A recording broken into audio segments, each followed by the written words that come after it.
ابھی آپ کو اہم خبر دیں، اداکارہ قسمت بیگ کی حالت سے متعلق اپڈیٹس آ رہی ہیں کہ ان کی حالت تشویشناک ہے۔ قسمت بیگ کو آپریشن تھیٹر سے ICU منتقل کر دیا گیا ہے۔ 5 بجے نامعلوم افراد نے اداکارہ قسمت بیگ کو 12 گولیاں ماری تھیں۔ ان کی حالت تشویشناک بتائی جا رہی ہے۔ ذوالقرنین رانا ہمارے ساتھ موجود ہیں، اس بارے میں مزید بتائیں گے۔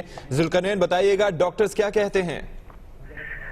جی بالکل، قسمت بیگ جو اداکارہ ہیں ان کی حالت جو ہے وہ تفتیشناک ہے۔ 6 بجے کے قریب سے جو ہے یہ آپریشن شروع تھا جس میں بلیڈنگ جو ہے وہ بہت زیادہ ہو رہی تھی، اور 11 بجے کے قریب جو ہے ان کو آپریشن تھیٹر سے نکال کر جو ہے ICU میں داخل کیا گیا ہے۔ ابھی بھی ان کی حالت جو ہے وہ تفتیشناک ہے۔ 12 گولیاں جو ہے ڈاکٹر کہتے ہیں کہ ان کو لگی، جن میں سے ایک گولی جو ہے وہ پیٹ پر اور ایک ہاتھ پر، اور 10 گولیاں جو ہے وہ بائیں ٹانگ کے اوپر جو ہے وہ ماری گئی ہے۔ 6 گولیاں ایک ہی جگہ لگی ہے جس کی وجہ سے بلیڈنگ جو ہے وہ کافی ہوتی رہی ہے۔ اس وقت جو ہے کہ ان کی حالت تفتیشناک ہے اور ان کو جو ہے وہ ICU میں داخل کر دیا گیا ہے، اور مزید بلڈ کی جو ہے وہ ڈیمانڈ کی گئی ہے۔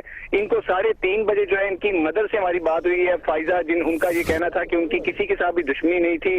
رات 3:30 بجے کے قریب جو ہے وہ گھر آ رہی تھی کہ گھر سے کچھ دور پہلے جو ہے ایک گاڑی تھی، اس میں 3 افراد سوار تھے، جبکہ ایک بائک جس 125 جو ہے جس کے اوپر مسلح افراد موجود تھے، انہوں نے گاڑی کے اندر جو ہے وہ ان کو فائر مارے، جس میں ان کا ایک گارڈ بھی زخمی ہوا ہے۔ گارڈ کے گھٹنے میں جو ہے وہ فائر مارا گیا ہے، جبکہ راڈ کے ساتھ بھی جو ہے اس کے سر پہ 2-3 چوٹیں لگی ہیں۔ تشویشناک ان کی حالت ہے، اور قسمت بیگ کو اب یہ کہا جا سکتا ہے کہ وہ صرف قسمت کے رحم و کرم پر ہیں۔ شکریہ آپ کا ذوالقرنین رانا اس بارے میں اپڈیٹ کرنے کے لیے۔